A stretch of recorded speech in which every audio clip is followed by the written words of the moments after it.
So a lot of interesting things have been happening since Donald Trump has become president for his second term. And it's a very interesting time that we're living in. It was a very weird time, very bizarre kind of time. But really, it's only weird and bizarre if you don't know your history. It's not weird and bizarre, really. It's actually pretty straightforward. The only thing that kind of changes the whole dynamic is the technology we have today. I like how Professor Wolf put it. He said, this last election, you really had a choice between corporatists or oligarchs. And the oligarchs won.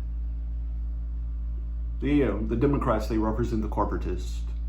Corporatism is basically just listening and following your corporate masters. It's a political system that really is just corrupt. It's been corrupted by big money. It's been corrupted by corporations. Corporations run everything, but it does have some order to it. It still tries to play within the lines of the game that had been crafted. It kind of has some formulations and rules and some regulatory system in place to make the people feel like they're still being led fairly, even though it's clear. It's become more and more clear. It's just become more and more blatant that our corporatist system that has been in place for a very long time is only benefiting those at the top, is only benefiting big money and monopolies, and it only benefits corporations because the corporatists are doing the bidding of the corporations. Then you have the oligarchs, which is really the MAGA party.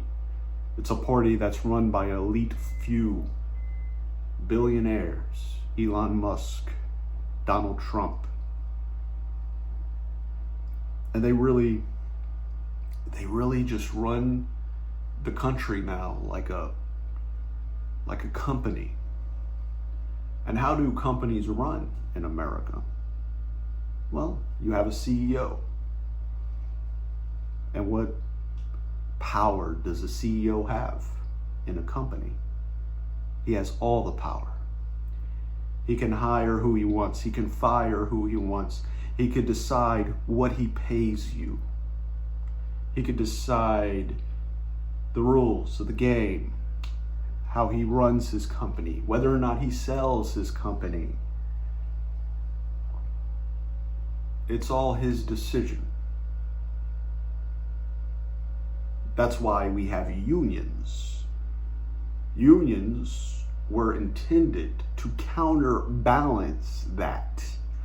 So a company in America doesn't run so much like a totalitarian dictatorship.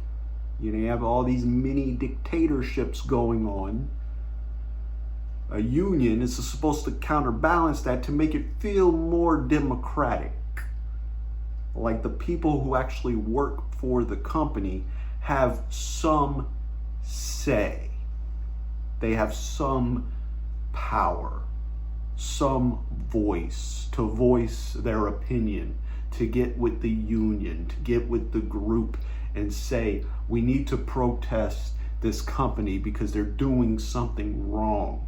Without the unions, you don't have that anymore. All you have is a boss that can do whatever he wants. And that is what America is today. America, under the leadership of Donald Trump and Elon Musk, is being run like a company without unions. In political terms, what kind of system is that? What kind of system is that? Well, in political terms, oligarchy is built on chaos, dysfunction, disorder, confusion. You know, it was a thing in George Orwell's 1984 where the government convinced the people that 2 plus 2 equals 5. And that was the fact. And if you didn't believe 2 plus 2 equal 5, the government, that's what they wanted you to believe. And if you didn't believe that, you would be dealt with. Wasn't allowed to believe the truth. You were only fed the lies, and the government only allowed you to see what they want you to see. It's propaganda. Elon Musk owns Twitter. He can choose what you see on Twitter. Elon Musk is working on a neural link brain chip, and he wants to put brain chips in humans. And I actually have a conspiracy theory about that. You know, I was thinking, you know, all these illegal immigrants, why are they being deported not to Mexico, but to Guantanamo Bay?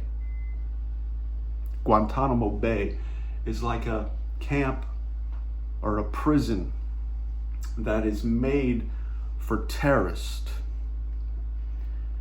And the thing about Guantanamo Bay is, since Guantanamo Bay is not in America, what they can do in Guantanamo Bay, they can't do in America, such as torture. They were doing waterboarding in Guantanamo Bay, and they did this whole spill of, well, it's not really torture that we're doing waterboarding. And waterboarding, you know, pouring water directly into the nostril holes of someone isn't really torture. So they coined a new term for it. It's not torture. It's aggressive interrogation of suspected terrorist subjects. We have to do some aggressive interrogating of these terrorist subjects so that we can get the information we need out of them. And that is why we do torture or aggressive, you know, interrogation, waterboarding.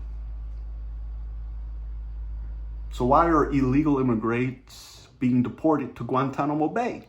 They're not terrorists. I mean, some of them may be criminals, but by the definition of criminal, just being in this country illegally, they consider criminal. So if you cross the border without your proper papers, for example, with your proper, 10-year process of dotting all your I's and crossing all your T's, you're now considered a criminal that can be deported to Guantanamo Bay, where everything is done in the dark. And so I had a conspiracy theory. Why are they bringing these people, all these thousands of people, to Guantanamo Bay? What would possibly need to be in Guantanamo? Well,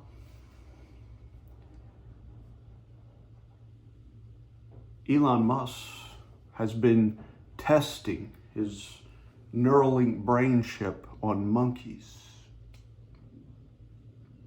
Maybe he's ready to progress to stage 4 of his Neuralink brain chip and start testing it out on humans. In Nazi Germany, they were using Jews to test scientific experiments. They had scientific experiments that they were conducting on Jews, because they wanted to learn things. They wanted to improve on certain technologies of the time. And Jews, being considered lesser than dirt, lesser than animals, they consider were perfect human subjects. So who's to say these illegal immigrants aren't going to be considered the perfect test subjects for Elon Musk's Neuralink brain chip?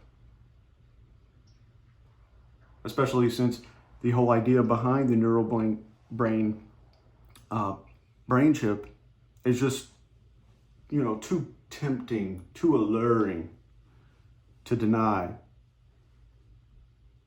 Elon Musk wants to create a computer brain chip that can be implanted in your mind to put you on the level of a computer. So instead of looking down on your phone and doing a Google search and reading through all the articles to get the information you need, now it's just instantaneous. All you got to do is think about it. Your brain is now a functional calculator. It's now a functional dictionary, a Wikipedia. You could just think. Now you can write a book without any spell checks, without any grammar corrections, without any having to actually do the research, because it's all coming in instantaneously. You're now superhuman. How much do you think this Neuralink brain chip is going to cost if it ever reaches the market? And if it can ever actually do what Elon Musk envisions, putting us on the level of a computer?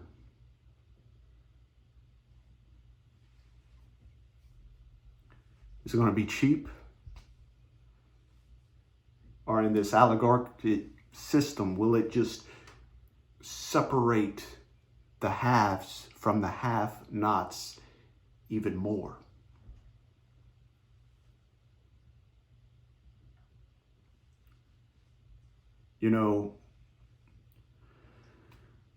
We are living in interesting times. And to go back to, it was a choice between the corporatists and the oligarchs, and in the end, the oligarchs ultimately won. Where does oligarchy lead us to? There's different names for it. Totalitarianism, dictatorship. And in a totalitarian society, there are only two options: to fight or give in. For revolution or bending the knee.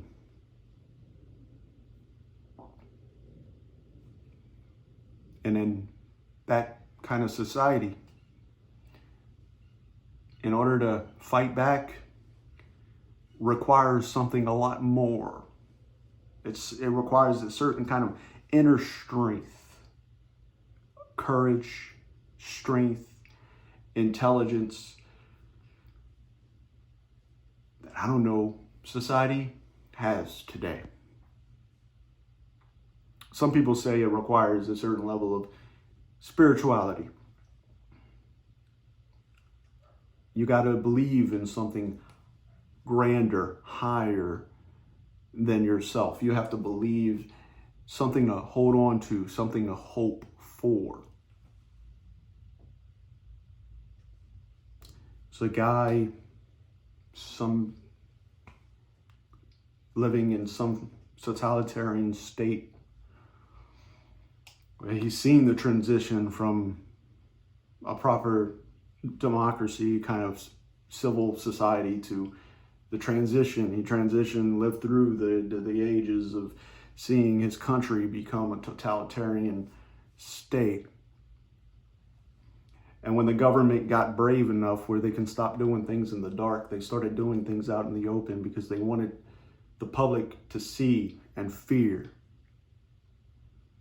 And he talked about how he was strung up by his arms, hanging on the street, being tortured for all to see because they wanted the public to fear this man. And in that moment, he said if it wasn't for his belief in a higher power, something higher to reach out to, he would have never gotten through it. It's an interesting observation. There is a saying, there are no atheists in foxholes, where if all you believe is in a material world, if all you believe in is yourself, and like this is all there is, right? All you can, what you can smell, hear, taste, and see. You withhold judgment on everything else. You're skeptical of everything else. Then when you're being tortured, what else is there to hold on to? What else is there to fight for? That might be something a lot of us who've grown up in this secular society are going to have to come to grips with. And we're going to have to decide whether to fall into nihilism, give up hope,